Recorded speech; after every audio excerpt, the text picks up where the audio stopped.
খেলাধুলায় বাড়ে বল, মাদক ছেড়ে খেলতে চল। এই স্লোগানকে সামনে রেখে মাদকবিরোধী সামাজিক সংগঠন মাদকমুক্ত ব্রাহ্মণবাড়িয়া চাইয়ের উদ্যোগে ১৩ই আগস্ট বিকেলে গোকর্ণঘাট ঈদগাহ মাঠে একটি প্রীতি ফুটবল ম্যাচ অনুষ্ঠিত হয়।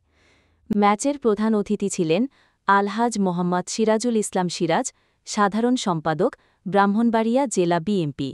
বিশেষ অতিথি ছিলেন জেলা বিএনপির সিনিয়র সহসভাপতি মোহাম্মদ জহিরুল হক খোকন, জেলা বিএনপির সাবেক সভাপতি হাফিজুর রহমান মোল্লাকুচি, জেলা বিএনপির সহসভাপতি অ্যাডভোকেট আনিসুর রহমান মঞ্জু, এবিএম মমিনুল হক, জসিম উদ্দিন রিপন, জেলা বিএনপির সাংগঠনিক সম্পাদক আসাদুজ্জামান শাহিন, জেলা বিএনপির ক্রীড়া সম্পাদক মাইনুল ইসলাম, সহ শ্রম বিষয়ক সম্পাদক সাইদুল ইসলাম শাহেদ, স্বেচ্ছাসেবক বিষয়ক সম্পাদক জৈনাল আবেদিন, সদর উপজেলার যুবদলের আহ্বায়ক জিয়াউল হক, সদর উপজেলার কৃষক দলের আহ্বায়ক ইমরান আহমেদ রনি, সহ শ্রম বিষয়ক সম্পাদক হাফিজ মিয়া, জেলা যুবদলের সদস্য মনির হোসেন, হারুন মিয়া, পৌর কৃষক দলের আহ্বায়ক কামাল হোসেন এবং সদস্য সচিব স্বপন মিয়া।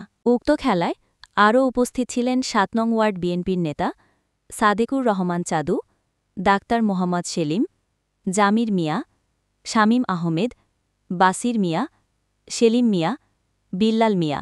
এছাড়াও উপস্থিত ছিলেন যুবদল নেতা ইশাক মিয়া, সোহরাব মিয়া, আতিক, ছাত্রদল নেতা জুনাইদ মোহাম্মদ, সানাউল্লাহ, দিন আমিনসহ ওয়ার্ড বিএনপি, যুবদল, ছাত্রদল, শ্রমিক দল, স্বেচ্ছাসেবক দল ও কৃষক দলের অসংখ্য নেতাকর্মী এবং এলাকার হাজারো ফুটবলপ্রেমী দর্শক।